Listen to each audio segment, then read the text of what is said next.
Welcome to the first of maybe many podcasts for Moneyline Monday. I'm going to quickly explain what Moneyline Monday is. It is a betting league that we started last year, a legal betting league at that, where you have a group of people who choose 3 spreads a week, either a spread or an over-under for college football. Any Division I game is in play. I, Drew Etherton, am the reigning, defending, first annual winner of Moneyline Monday League. This year we have doubled the participants to 8. You will probably meet many of them. One, who is here with me, got the silver medal last year. By half game, to be fair. It did go a half game. I believe I took the championship at the North Carolina Clemson Overs last year. And they actually kind of cleaned up pretty easily. They cleaned that over pretty easily. He did get first, but to be fair, there was a little asterisk next to it. A couple games, one in particular that I basically gave him a that will probably be for another episode, though. We will get into that. But we will. Speaking of which, this is Josh McGrew. Hello. Second place winner of the first annual... very, very proud still. Second place winner. First annual Moneyline Monday league. This year we will have a few more contestants that look to be very competitive, and you will meet them throughout the rest of this show. But to be honest, we're probably going 1 and 2 again this year. Well, I'm definitely going 1. So, I mean, good luck on that too. All right. We're just going to kind of hop right into this. The first week is always the toughest to bet. You have no idea what the team brings. You never know what freshman could make an impact. Who's going to be in a sophomore slump, maybe. And you always have the off-season dismissals, injuries, people coming back that maybe were injured Transferring. at the first part of the year. Transfers, good recruits. So this first week is kind of going off how well you pay attention to what happened last year, who's returning, and maybe the most stable picks that you can come up with. We are going to just hop right into this. I'm going to make my first pick of the year, and I'm going with a Sunday night game. The Notre Dame Fighting Irish are traveling to Austin, Texas. I'm taking Notre Dame +3, -3. That would be nice.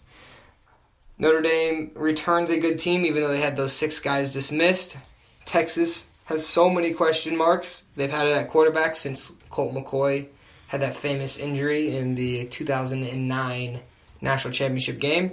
They have pretty much been junk since then. They are now starting a freshman, Shane Buechele. I think that's how you say it. You never know. He could be a Colt McCoy, lead him to 9-10 wins, or he could be a Case McCoy and lead them to 4. So I'm going to take the unexpected. I think Charlie Strong's turning that team, but you can't have doesn't matter how good you are if you don't have a quarterback, somebody who can lead. So I'm going to go Notre Dame -3 points. I think they go there, take care of business, probably win it. It will be close. I don't see it as a high-scoring game, just because Notre Dame doesn't generally beat anybody that bad. I mean, you have exceptions, but for the most part, their games are close. I mean, they thumped Texas last year by 35. And then, honestly, that was their biggest win until UMass. So that, I think, is going to be maybe close, but I would say 10 points, maybe 2 touchdowns. unless Shane Bichelle turns out to be as good as people in Austin are raving him to be. It's still his first game, so that's where I'm going to take my first pick. Josh? Interesting pick. I will have to admit, going a little bit against your heart, Drew is partial to the Texas Longhorns. I am going to take, for my first pick, the overs in the Louisiana Tech versus Arkansas game. It's set at 53 on Monday, and I think that should be something that they will be able to accomplish by... They're probably going to go over by a ways on that. I'm basing a lot of stuff, like Drew had mentioned, off of things from last year.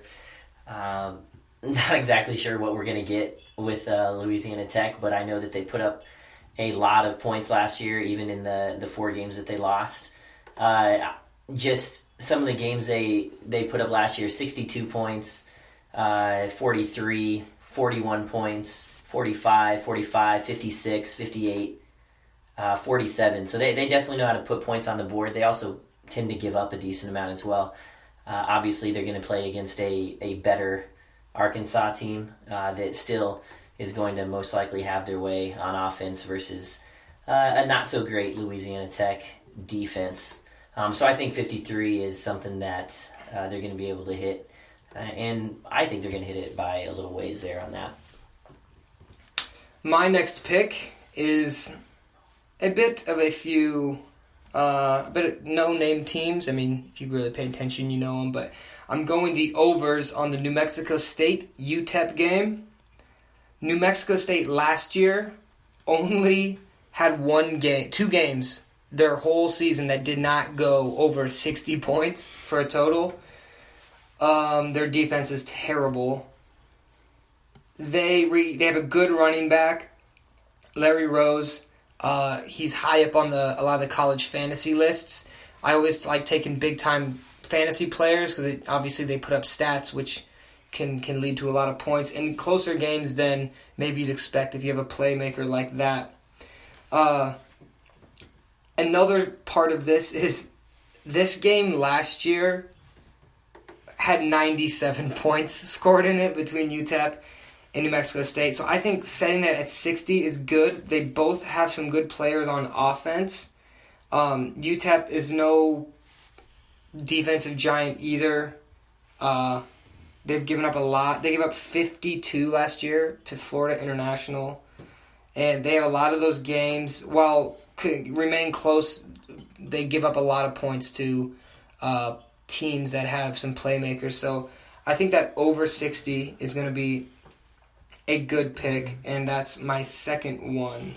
Josh. Perfect. I like that pick as well, Drew. Although it might not be quite as good as my Northwestern versus Michigan game. They've got Northwestern at -5, and I think Western Michigan game. At Western Michigan game. What did I say? Michigan. My fault on that. It is at Western Michigan, and it's -5. So it's at Northwestern. Man, get your facts straight. Come on, Groove. Northwestern versus Western Michigan at Northwestern. There you go.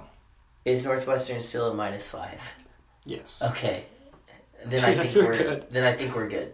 I think that Northwestern, I may be a little bit partial to the Big Ten, possibly, but I think that they're going to have a pretty successful year this year. They ended up having a pretty solid season last year. They dropped a few games there that they probably shouldn't have. They maybe even won a few games that they should have as well. One in particular that hits a little too close to home would have been the Nebraska game that they beat us 30-28 on. I think Western Michigan is kind of in a little bit of shambles right now as well. They've got a couple players who just allegedly had some sort of heist of some sort that they're basically kicked off the team. Let's see, it's wide receiver Bryson White and linebacker Ron George. And I feel like that's just kind of making things difficult within the locker room as well, which is never a good sign. So -5 for Northwestern should be a pretty solid pick as well. I guess when you look at some of those lower level teams, Northwestern usually takes care of business, and their defense usually comes to play as well, which is always nice when you can put up a few points on offense. 5 points isn't too much to cover. I'm actually the exact same game, but I'm going the overs on that, which is at 52. Western Michigan has the number one fantasy wide receiver, kind of by a ways, if you have all the leagues. Corey Davis, they have playmakers. They have Zach Terrell, a good fantasy quarterback as well, who they put up numbers. So I'm liking the overs. Last year they were a very dynamic offense. They put up a lot of points. Northwestern can have a good defense. You never know. I think against this powerful offense, Northwestern, while we'll win, I do think they will put up a lot on Western Michigan. I think Northwestern will score a lot. I think Western Michigan will score some as well. I do like the -5 that Josh bet on Northwestern, but I think the overs is going to be pretty easy. I could see Northwestern easily putting up 35-40 on them, and Western Michigan bouncing around that 20 to 30 range, somewhere around there. So I'm going to take them, and that will be my third pick, hopefully, to where I go 3-0 this week. Not exactly sure if that's going to happen. That's not exactly how I see it, but with my last pick, I'm going to take the Tennessee Volunteers, and they are -20 versus Appalachian State. Tennessee is at home, and I think going to be one of the toughest teams in the nation this year. Maybe going out on a limb there, but if you just look at their season last year, they had a successful season. I feel like they would consider it one, but they dropped some really close games. An overtime game versus Oklahoma, they lost by 1 point to Florida, and they lost by 4 points to Arizona. So their last loss would have been to Alabama, 19-14 they lost. So really close games, those 4 losses that they had.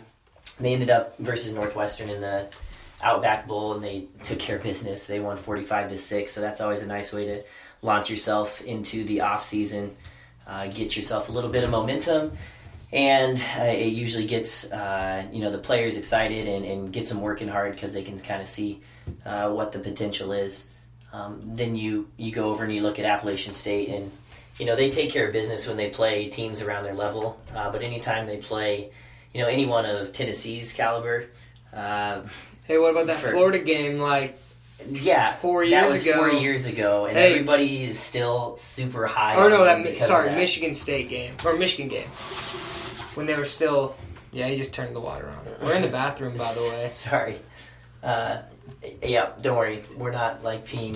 Sorry, not the Florida game. The Michigan game. Michigan was number 5 preseason. I believe Tennessee is number 5 preseason. Yeah, but that was everybody likes to live in the past. That long ago, they did have an amazing game, one of the craziest games most people had ever seen at that time. But you look at what they did last year, and they played Clemson and lost 41-10. Let's see, they played Arkansas State and lost 40-27. I just don't think that they're going to be able to hang with Tennessee, especially with a lot of the preseason hype that Tennessee's having. And, when it comes down to it, they just are going to be able to pull to cover 20 points. I think they're going to win, at least by 3 touchdowns. And the miracle game that Appalachian State had versus Michigan, I just don't think that's something that's going to happen again. Kind of a once-in-a-lifetime thing.